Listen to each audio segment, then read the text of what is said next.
De l'extérieur, il n'y a pas de doute. Cet édifice est une synagogue située dans la localité de Matzliar, dans la périphérie de Tel Aviv. Une synagogue un petit peu particulière, puisqu'ici les fidèles doivent ôter leurs chaussures avant d'y pénétrer.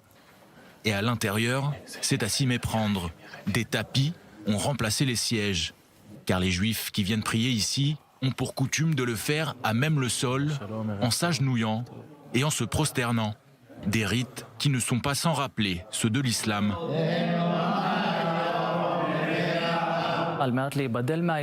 Aux alentours de 700 ans après Jésus-Christ, pour se différencier de l'islam, le judaïsme rabbinique a décidé de ne pas continuer à prier comme les musulmans et que la prière se ferait donc désormais de façon assise et plus en se prosternant. Bienvenue dans l'une des 10 communautés juives karaïtes que compte Israël, un courant du judaïsme reconnu par l'État qui s'oppose pourtant au courant rabbinique.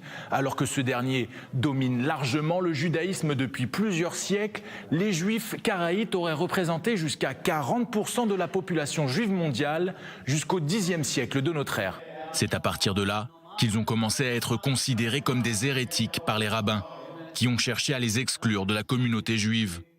Les juifs karaïtes ne représentent plus qu'aujourd'hui que quelques dizaines de milliers de fidèles, dont l'immense majorité se trouve ici, en Israël. Le consistoire nous rend la vie difficile. Les rabbins nous sont très hostiles jusqu'à aujourd'hui. Il s'agit d'une hostilité historique. Dans le judaïsme karaïte, les rabbins ne sont que des messagers qui interprètent la Torah au sens propre. Ils sont en fait les intermédiaires entre les fidèles et la Torah. Alors que dans le judaïsme rabbinique, les rabbins ont autorité d'interpréter la Torah pour faire de nouvelles lois, ce qui ne correspond pas au dogme karaïte. Les juifs karaïtes ne basent en effet leur foi que sur la loi écrite, telle que la Torah l'a décrit. Selon la loi rabbinique, même si ton rabbin te dit que noir c'est blanc, tu dois lui dire amen. Le judaïsme karaïte se base sur l'idée que le bien se trouve dans la Torah et qu'il n'y a pas besoin de se fier à l'opinion d'un autre. La compréhension de la Torah dépend de l'individu.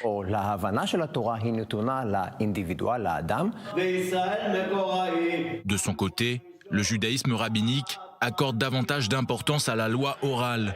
Une loi orale interprétée par des hommes qui n'a donc rien de divin, selon le judaïsme karaïte. On peut tout à fait considérer le judaïsme karaïte comme le judaïsme originel, qui conserve les premières traditions du peuple d'Israël depuis toujours, jusqu'à aujourd'hui. Le judaïsme karaïte, c'est en fait le diamant dans la couronne.